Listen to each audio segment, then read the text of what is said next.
with the way that I have been greeting everybody right now. And that's just with the simple question: how are you doing? How are you managing through all of this? And I know that for both of you, that's not just a personal question, it's also about your churches, but I really would love for you to start with the personal and then get to how things are going in your churches. So Reverend Williams, I'm going to start with you. Yeah, I think the pandemic has taken quite a toll on us in terms of our mental capacity, and then even just thinking about the work that we do. I have walked families down the aisle at funeral homes where they were, facing two caskets. I have now began to have to code through the messages of what happened, and hear that there are individuals that are still dying because of COVID-19, but they have not vaccinated. I spend a lot of time as a pastor talking to the congregation via a little red dot on the camera, versus getting the opportunity to hear that call and response that is so significant and so crucial to the aesthetic of the Black church. Dr. Duckworth, tell us how you're doing and how things are going in your church. I have learned to embrace this situation and try to find out what lessons does the Lord want me to learn personally from this. I have a set of 10 and a half, almost 11-year-old triplets. And so when this thing shut down, my home, my wife and I instantly became principals. And we opened up Duckworth Academy for the whole year. We had our children, and we kept them here in the house. They've gone back into the building now only because they're going to middle school next year. So that was an adjustment. And then there was just the personal adjustment of how to navigate everything and trying to keep things calm for them. But also I've seen some red linings that gave me an opportunity to spend quality time with my family that I often did not get a chance to do because I was so much out with everyone else and helping their family. So it gave me a perspective of taking care of home first, then going outward.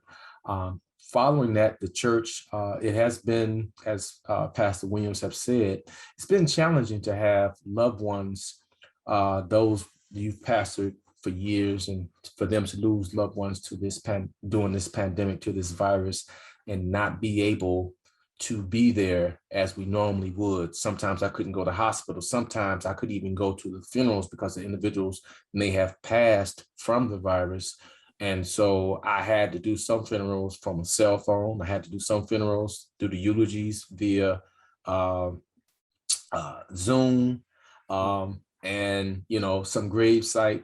So this has definitely stretched my ministry as relates to things that I had never thought I would have to do. But it has also opened up new challenges in ministry going forward. So I've tried to look at the positives and find the lessons in the midst of this pandemic. Yeah. I also wonder whether either of you, who've been in this space for a long time, have ever experienced anything quite like it in terms of the impact on your congregation. No, absolutely not. There has never been a time like the time that we're experiencing in the midst of this pandemic of COVID-19. I mean, the greatest generation had wars to deal with. The baby boomer generation had Vietnam to deal with. Our generation, Gen X, millennials, we're dealing with a pandemic on top of maybe some of the racial upheaval around some of the civil rights issues of today, on top of going through 4 years of a president that unsettled many people, not just in the country, but across the world.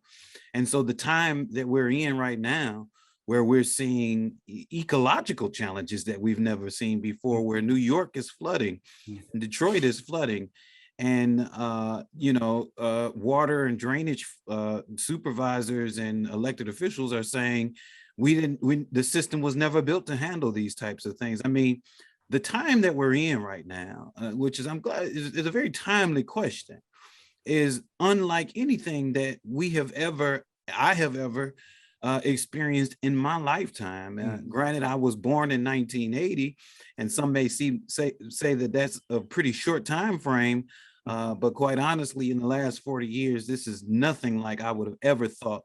Look, I grew up in a church where we had revivals, and we went to church every Sunday, and we had 5-day revivals. When I was going to church, when I was coming up, we had 5-day revivals. Started on Monday, end on Friday, or started on Sunday night and ended on Friday. That's the experience that I grew up in the Black church. I mean, now we have 1 hour and 20-minute worship services, and they're broadcast on Zoom, and everybody's a televangelist. Something like I've never known or ever thought it would ever be before. Yeah. Dr. Duckworth, talk about how this compares to anything else you've experienced.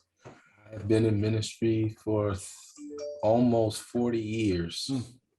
And 39 years, coming up on 39 years in January. Wow. And I have never experienced anything of this nature. Been pastoring 19 years, have never experienced anything of this nature within the church. And as Pastor Williams has eloquently said, a lot of things that just blows our mind. But like I said, I'm learning to embrace that. And perhaps there were some things that as a church we needed to get rid of. And we were hoarders. And sometimes you have to just throw stuff out and not push it to the side for later. And I think that I do feel that, as he mentioned, all of us have become televangelists, whether we want to or not. But then there's been the reach of various persons across the country, we have people tuning in our worship service from London and places of that nature. So I never would have even thought about reaching out in that capacity, because I'm more concerned about home than I am abroad, because I believe charity starts at home and then goes abroad. And so often in the missionary, if you will, world, people want to save the world, but don't want to do anything in the hood. And so I've taken the opposite perspective of taking care of home first and then going outward. So yes, this has been a very challenging time, and the time I have never seen before in ministry, but the church always is able to adapt, because my motto is, when you are a prepared church, you adjust. So you both are involved in this PSA campaign to convince more people in our community to get vaccinated. And because I host a radio show in the mornings and a television show once a week, I am hearing a lot from people in our community about how they feel about vaccination. So I know what you're up against. Every day on the radio show, somebody calls and says, here's my reason why I'm just not going to do this. And too often it's somebody who's African American. So I want both of you to talk about why it's important to be doing what you're doing in terms of this messaging, but also talk about the specific challenges you're seeing and feeling with regard to getting people to do this, which is really the only way to save us from this disease. Dr. Duckworth, I'll start with you this time. Well, I will say it is very challenging, and it hurts because I have loved ones, I have family members who are not vaccinated, and I try to find out what's the reason why, and I try to share with them, you cannot let Wikipedia be the reason why you're not vaccinated. You cannot go off of something someone said, and I just try to drive home the point that if you get sick and you end up with the virus, are you going to turn to the people on the internet who told you not to get the vaccine? Or are you going to turn to the medical field who you said you don't trust? And so this is a matter of life and death, because if we're not vaccinated and we don't protect ourselves, then we won't have to worry about a chip developing from the vaccine and tracking. And that's probably one of the most insane things I've heard from persons who don't want to be tracked, but then won't put down their cell phone.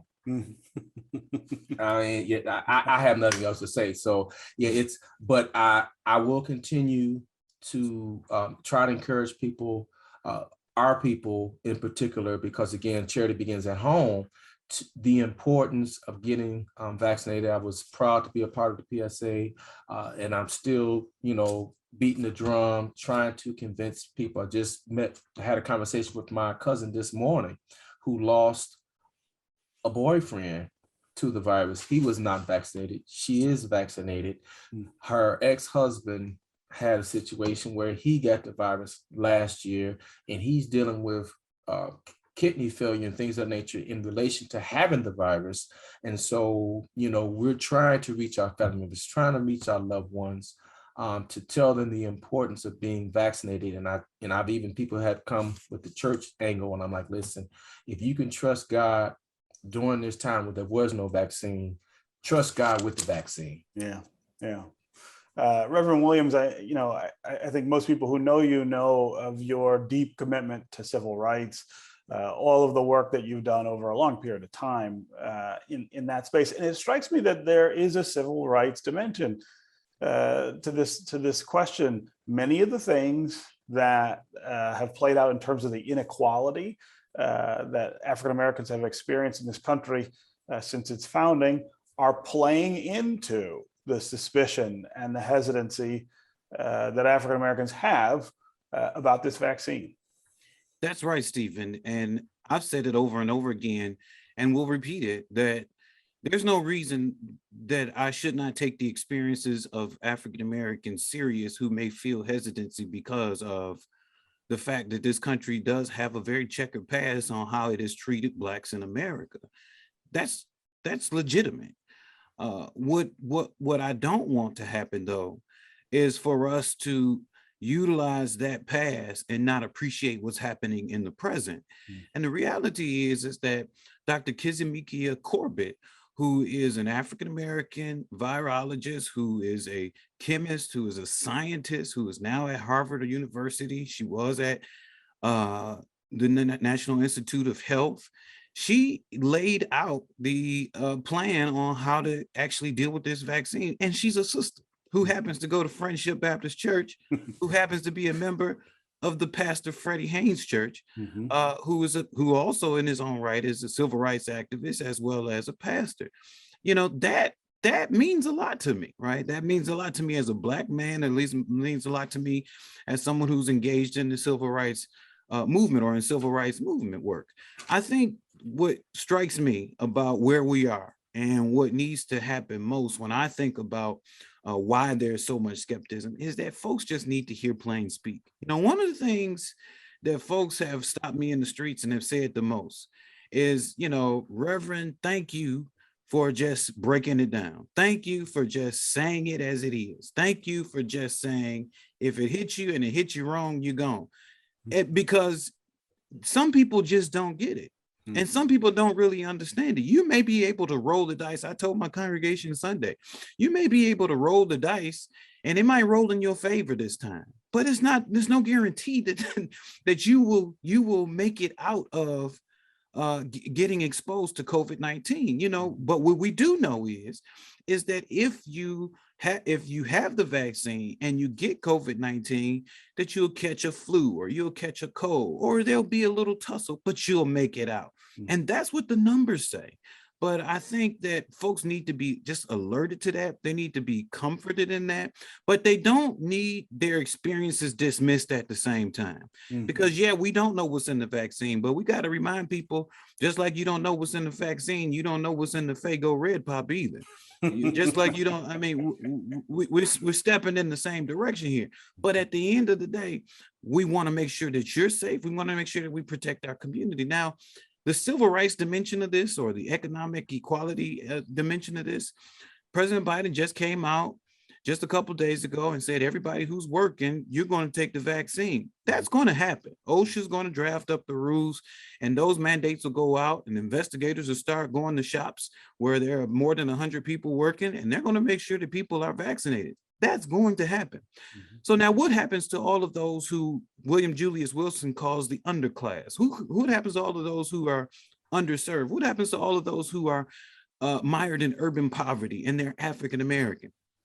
Where we're going to just create tuberculosis sanitariums all over again. Instead, we'll call them COVID-19 sanitariums, where you don't get a chance to go to the hospital. You just go to a place where they basically let COVID people to die. That's what I don't want to see. That's what I'm concerned. That's what keeps me up all at night. What keeps me up at night is people dying unnecessarily, and they don't have to die.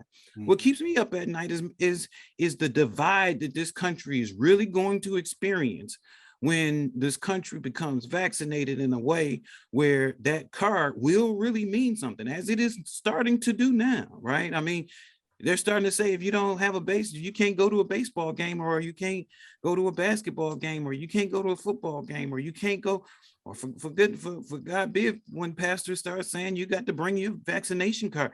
That is going to be another wedge just driven into this country, where the haves and the have-nots and the intelligent and maybe not the unintelligent, or whatever you may want to say, will not have the opportunity to enjoy this society in full.